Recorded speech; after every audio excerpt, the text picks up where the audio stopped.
Hi everyone. So something people always ask about electric cars, apart from the range, although you can see that up here, 284 miles there.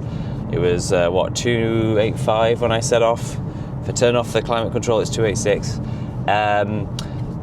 Is what is the health of the battery? Well, as you can see on my dash, I've done nearly 70,000 miles, 67,603 in total, and it's about to be 70,000 very soon because I do a lot of miles and it saves me a lot of money.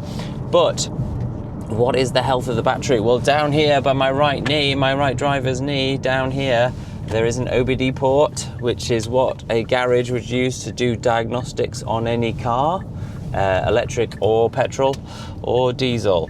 And if you have a car scanner app, you can use your phone to Bluetooth to it to read any fault codes and to get any information from the ECU, the electrical control unit, which is in all cars.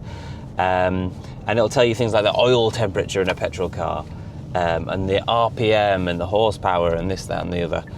But in an electric car, it will tell you the cell voltages for all the different cells in the car, and it will tell you the battery temperature, and it will tell you how long it's been on, how many charges you've done, and it will give you the state of health of the battery.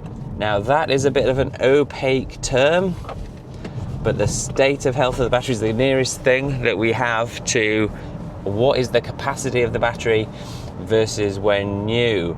And so what would you guess it would be in the comments below? This car has done 67,000 miles. It is approaching 5 years old. The car warranty is about to run out. The battery warranty lasts another 3 years, 8 years in total. So what is the state of health going to be? And did you predict it would still be 100%? Now, as I say, that's a little opaque. It can't actually be 100%. Due to battery physics, but Hyundais are a bit cheeky, and they've got a way of hiding it a little bit. So what do you think it'll actually be? Well, if you look at the buffer of the battery, it is a 64 kilowatt hour usable battery, but the net capacity of the battery is about 68 kilowatt hours. That's a 5%. So you've got less than 5% battery degradation if this is quoting a state of health of 100%.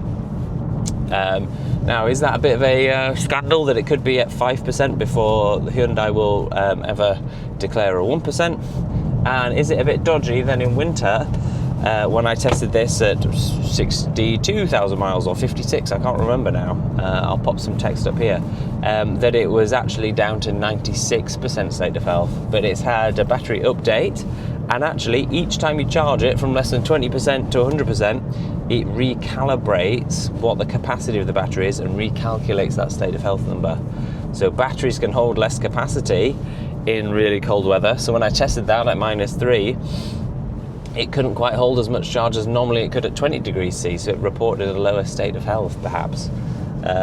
Who knows how Hyundai do their algorithm for calculating that state of health, but hopefully you can be reassured by buying a second-hand EV like this 2020 Kona, that the battery capacity is still going to be amazing at 70,000 miles. A combustion engine car, the engine would be half worn out by 67,000 miles, you know. The average scrap age is 130,000 miles, so it would be exactly half used. But this battery is still almost brand new, according to its own onboard diagnostics. So let me know if that's reassuring. I'm certainly enjoying my electric motoring with this car. Seats could be more comfortable, boot could be bigger, but the range is great, and the acceleration's great. The tyres have been lasting wonderfully. The only thing I'd really have to do of any significance for it is the back brakes. The rear brakes weren't getting used, so they'd corroded, so I had to replace them, because I never use the brakes, because you use everything with regen braking in an electric car basically. Okay guys, let me know if you've got any comments below. Check out my other videos on battery health, the Kona over various times, and especially the cost rundown I did of my Kona versus a petrol Kona for an interesting breakdown on what the costs have been. Okay, see you in the next one. So we've plugged it in down here. You can see the blue light, and the car needs to be on in order to read it. So everything's loading up with the classic Hyundai Bing Bongs, and let's get into the app. Hi everyone, so this is the Car Scanner Pro. We're just joining up Bluetooth to the device, and then we're going to start reading the battery. And immediately on screen 10, you're going to see the state of health still being 100%, which is phenomenal for a car that's done 70,000 miles. But it may be a little bit optimistic, because here the minimum deterioration is 2.7%, but it's got a 5% buffer. So what's happening is the buffer's getting smaller. So still same range. Right, last thing, guys, about battery health in EVs. Let's have a look at how well batteries last in EVs for us to have a little think about it. So let's look at this list from a website I found on Autoblog, and they've compiled the battery degradation per 10,000 miles driven. So it's normalized per miles driven, not cycles, not years, but per miles driven. So some people drive 10,000 miles in a year. Sometimes they might take 2 years. Sometimes they might do 2 lots of that in a year. So I do 20,000 miles. So how long would an LFP battery in a Tesla Model 3 last? Well, it would last, you'd only see 0.24 decrease. So after 100,000 miles, you would only see 2% degradation. Crazy. We've times that by 10, so you'd only see 2% degradation, apparently. Other Teslas with the long range, basically, so that's NMC chemistry and not LFP, you're seeing a bit higher. The Hyundai Kona that I have near the top, just like its sister car, the Kia e-Niro, near the top at 0.35. Other Hyundai and Kia products, the Ioniq 6 and EV6, they charge a little quicker, so they've got a slightly higher degradation. The Porsche Taycan, really fast charging. Look how slow that degrades. But you've got some others like the older Tesla Model S and X that are a little bit higher. You've got other ones that have a higher degradation pattern. So here we're seeing the BMW i3 and the original Nissan Leafs without their battery cooling. So one of the things that really contributes to battery aging is heat.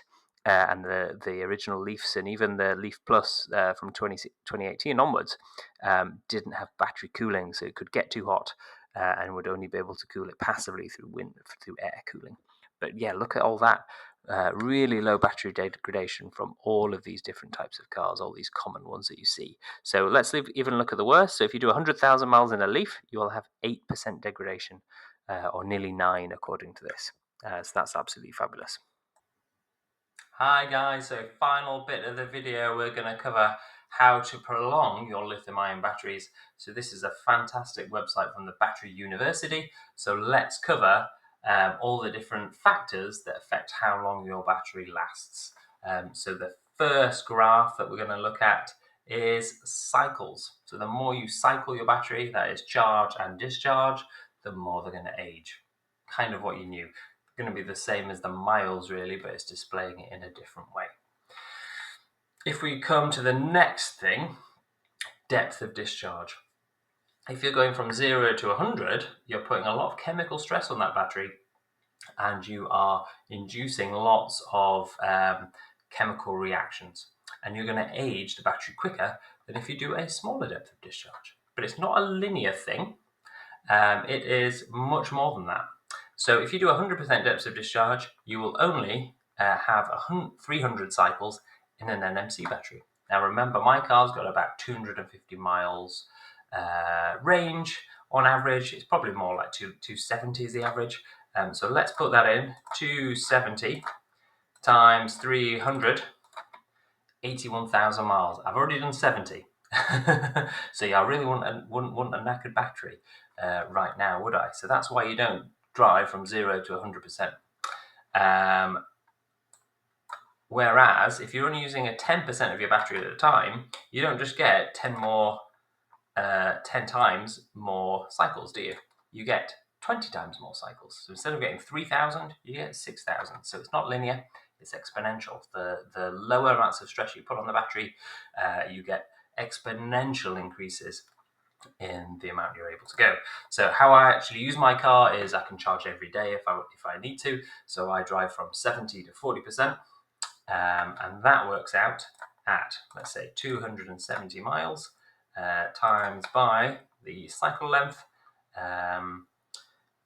Well, actually, we've got to make a times for the percentage, so 0.3. So I'm using 80 miles, that's about right. And then I'm going to times 80 miles by a 30% intensive discharge by 1,500. And so actually, I get 120,000 miles out of the car. I think I'm going to get a lot more than that, but there you go. So that's the way that it works. And if you're using lithium iron phosphate, essentially these numbers are kind of double, aren't they? They're even more than double. And so if you wanted to go and say have a Tesla Model 3 with a rear-wheel drive and you've got an LFP battery, and a lot of the Chinese cars have LFP batteries as well, it's kind of the future. It's much more sustainable, a bit more heavy. Less energy dense, you're going to double that to 250,000 miles or thereabouts. So that's something to bear in mind. The depth of discharge affects things. Next is temperature.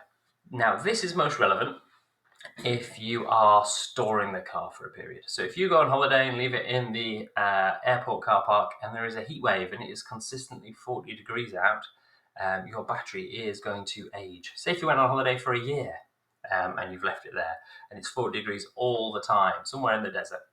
Then after a year, if you've left it at 40% state of charge, it will have degraded by 15%.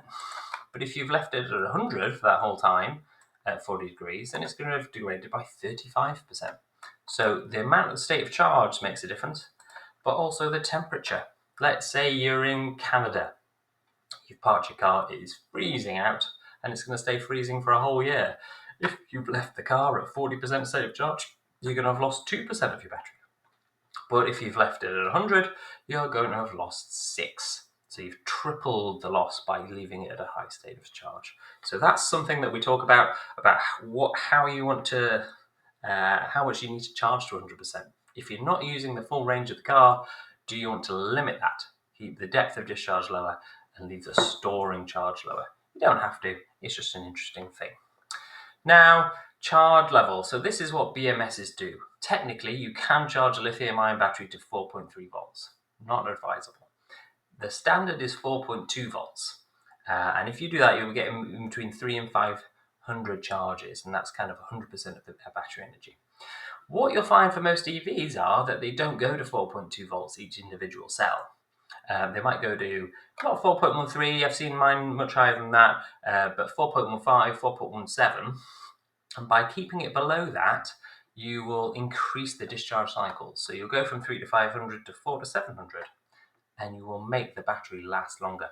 You'll store less energy. By dropping the voltage, you do drop the available stored capacity of the battery, and this is what's termed the buffer.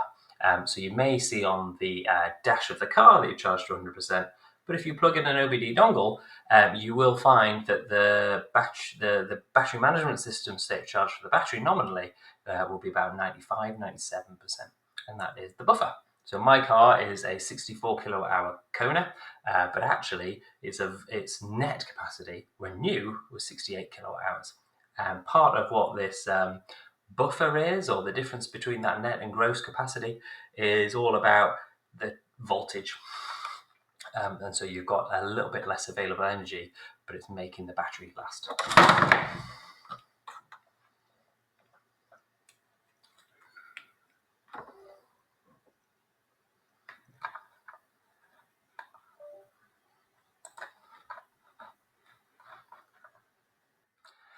But it's making the battery last a great deal longer. So that is charge level, or the voltage of the cells. And this is displaying it in graphic form. So while charging to 4.35 volts on this green line will initially give you 15% extra energy for your first few cycles, very quickly that is going to drop. And by 200 cycles, you've killed your battery. But if you keep it at 4.3, you will last another 50 cycles before really degrading quickly. And if you keep it at 4.25, you will last another 100 cycles before degrading. And you'll see if you keep it at 4.2, you really are reducing the capacity loss as much as possible. So modern EVs won't go to 4.2, they'll go to 4.17, 4.18, and you'll have an even better or even slower capacity fade. So essentially that's what you want. You want your battery to last longer, so you've got a longer lasting car. The next thing is basically the choice of the maximum you charge to and the maximum you discharge to. This is kind of depth of discharge, but in different capacity factors looked at. So if you do a very large depth of discharge, 100 to 25%, then you are going to have a lot of, you're still able to do 4,000. That's really good. You're going to have loads of miles out of that battery. But you are going to limit your charge before hitting your warranty to about 5,000 cycles. So the warranty is 70%. So you're going to hit that about 6,500 cycles. If you're going to 100 to 40%, you're going to last a bit longer, and you might not hit that 70% till you've done about 9,000 cycles, and you're probably over that 100,000 miles figure that you've got on your battery warranty. Here is a 50% discharge, 100 to 50%, in this dark blue, and clearly, after almost 6,000, so 5,500, let's quickly do the maths on that. So 5,500 times the 270 mile range times by, you're only using half the battery at a time, aren't you? You're doing 700,000 miles.